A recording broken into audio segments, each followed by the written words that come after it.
নীতিকেশ দাসৰ পত্নীক তেওঁ নিজে হত্যা কৰিছে আৰু তেওঁক হত্যা কৰিবলৈ কোনে আহ্বান জনাইছিলে, কোনে কৈছিলে তেওঁক হত্যা কৰিবলৈ ইমান ডাঙৰ যে কাণ্ড, যিহেতু নেকি তেওঁৰ মাক বাপেকে এতিয়া কৈ আছে যে নীতিকেশ দাসৰ মাকে কৈছে আৰু তেওঁৰ বাপেকৰ ভাষ্য অনুসৰি তেওঁ কৈছে নীতিকেশ দাসে আজিলৈকে মুৰ্গী এটাও মাৰি পোৱা নাই। যিহেতু নেকি আপোনালোকে ধৰিব পাৰিছে নীতিকেশ দাসৰ মাকে সকলো ধৰণৰ তেনেকুৱা তথ্য অনুযায়ী তেনেকুৱা কৈছে। আৰু কিন্তু মেইন ইম্পৰ্টেণ্টটো আপোনালোকে গম পাইছে নীতিকেশ দাসক যিটো নেকি পংখী সন্দিকৈক হত্যা কৰাৰ সুযোগ, পংখী সন্দিকৈক যিটো নেকি হত্যা কৰিছে নীতিকেশ দাসে, সেই হত্যাকাৰীৰ প্ৰত্যক্ষদৰ্শীয়ে কোৱা মতে তেওঁক ঘোচা মাৰিছে, দাঁতত ঘোচা মাৰিছে, দাঁত এটা ভাঙি গৈছে, তাৰ লগতে কপালত ঘোচা মাৰিছে, কপালত লগত মাৰিছে, মাৰি তাৰপিছত তেওঁক হত্যা কৰাৰ পিছত তেওঁক ৰছীৰে ওলোমাইছে, তেওঁক নানা ধৰণৰ তেনেকুৱা মন্তব্য দিছে প্ৰত্যক্ষদৰ্শীয়ে।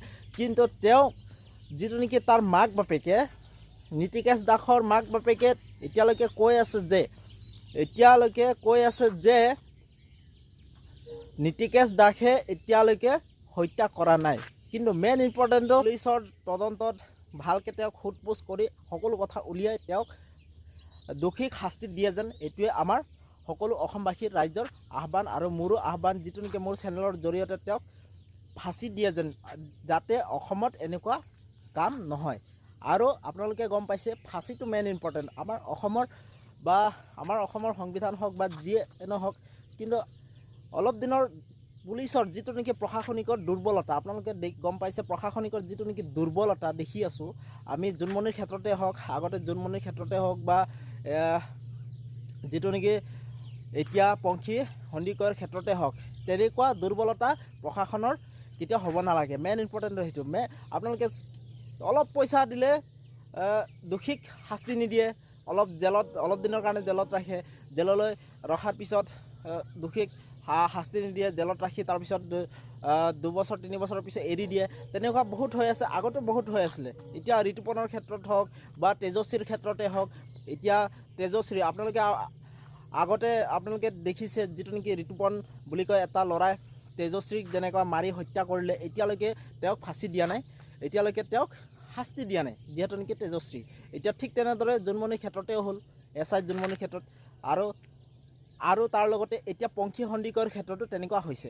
কিন্তু এতিয়া এনেকুৱা নহ'ব, সমগ্ৰ অসমবাসীয়ে এটা আহ্বান জনাইছোঁ, আপোনালোকে দোষীক শাস্তি দিবলৈ আহ্বান কৰক। আৰু মোৰ চেনেলৰ যোগেদি মই এটাই আহ্বান প্ৰশাসনৰ ওচৰত, তেওঁক দোষী শাস্তি পাব লাগে আৰু ফাঁচি দিয়াটো উচিত। আপোনালোকে বহু বছৰৰ প্ৰেম, তেওঁলোকৰ বহু বছৰৰ প্ৰেম, 3 মাহ ধৰি তেওঁলোকৰ যিটো নেকি কাজিয়া হৈ আছিলে, কাজিয়া পেচাল হৈ আছিলে, তেওঁ পংখী সন্দিকৈৰ লগত তেওঁৰ স্বামী আৰু তেওঁৰ স্বামীৰ পৰকীয়া প্ৰেমৰ কাৰণে এইটো সংঘটিত হৈছে। যিহেতু নেকি পৰকীয়া প্ৰেম, আপোনালোকে গম পাইছে পৰকীয়া প্ৰেমৰ কাৰণে এইটো সদায় মাৰপিট হৈয়ে থাকে, সপ্তাহত, কেতিয়াবা মাহত, কেতিয়াবা 2 মাহৰ মূৰে মূৰে এনেকুৱা কাজিয়া হৈয়ে থাকে, কাজিয়া পেচাল হৈয়ে থাকে পংখী সন্দিকৈ। আৰু পংখী সন্দিকৈয়ে তেওঁৰ মাককো ফোন কৰি কয় এনেকুৱা হৈছে, তেনেকুৱা হৈছে আপোনালোকে। কিন্তু মেইন ইম্পৰ্টেণ্টটো যিটো নেকি কোৱাৰ্টাৰত ৰাখিছে পংখী সন্দিকৈ আৰু নীতিকেশ দাসে, সেই কোৱাৰ্টাৰত থাকি যিটো ৰাতি, সেই ৰাতিত তেওঁক আপোনালোকে গম পাইছে নহয়, আপোনালোকে গম পাইছে সমগ্ৰ অসমে ইমান মেধাৱী ছাত্ৰী আছিলে, যিহেতু নেকি পংখী সন্দিকৈ তেওঁ ইংলিছত মেজৰ লৈ স্নাতক ডিগ্ৰী কমপ্লিট কৰি নীতিকেশ দাসৰ লগত বিবাহ পাশত আবদ্ধ হৈছিলে। বিবাহ পাশত আবদ্ধ হোৱাৰ পিছত তেওঁ সেই 3 মাহৰ পিছত যিটো নেকি কাজিয়া পেচাল হৈ থকাৰ পিছত আপোনালোকে গম পাইছে এতিয়া বৰ্তমান তেওঁ হত্যা কৰি মাৰি পেলালে। যিহেতু নেকি তেওঁ ক'ত মাৰিছে আপোনালোকে গম পায়েই। যদি আপোনালোকে এনেকুৱা ইমান ডাঙৰ শাস্তি যদি নিদিয়ে এই নীতিকেশ দাসক, বহুত ডাঙৰ কথা হ'ব, আপোনালোকৰ এনেকুৱা অসমত চলি থাকিব। সেইটো কাৰণে মই কৈছোঁ নীতিকেশ দাসক ফাঁচি দিয়াটো প্ৰয়োজন। আৰু অকল জেলত থ'লে নহ'ব, সমগ্ৰ অসমতে এইটো চলি আছে। সেইটো কাৰণে মই এটাই আহ্বান চৰকাৰক লৈ নীতিকেশ দাসক মেইন ইম্পৰ্টেণ্ট ফাঁচি দিয়াটো প্ৰয়োজন।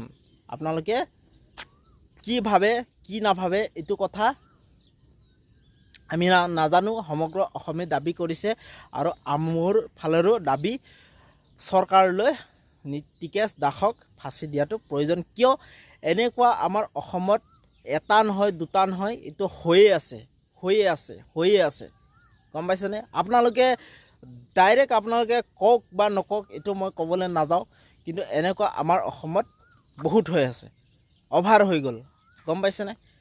এইটো প্ৰথম নহয়, এইবাৰ প্ৰথম নহয়, সেইটো কাৰণে মই কৈছোঁ এনেকুৱা হৈ থাকিব আৰু আগতো এনেকুৱা হৈছে।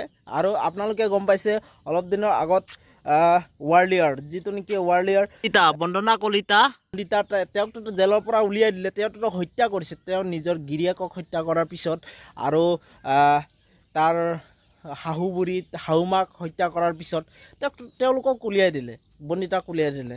ইমান ডাঙৰ কেছ, ইমান ডাঙৰ হত্যাকাৰীক উলিয়াই দিলে। আৰু এইটো মেইন প্ৰশাসনে এইটোৱে দুৰ্বলতা। বেছি নহয় 5-10 হাজাৰ 20 হাজাৰ টকা খাব পুলিচে, তাৰপিছত পইচা খোৱাৰ পিছত উলিয়াই দিয়ে।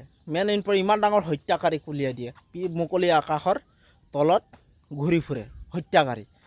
এনেকুৱা নীতিকেশ দাসৰ লগত হ'ব নেকি? কিন্তু এনেকুৱা নীতিকেশ দাসৰ লগত হ'লে কোনো ৰাজ্যে এইটো কথা নামানে। এনেকুৱা নীতিকেশ দাসৰ লগত যদি এনেকুৱা হয়, সেই অসমৰ ৰাইজে কেতিয়াও নামানে। এনেকুৱা বহুত অসমৰ ৰাইজে বহুত সহ্য কৰি থাকিলে, বহুত চাই থাকিলে, সেইটো কাৰণে এইটো বহুত ডাঙৰ কথা।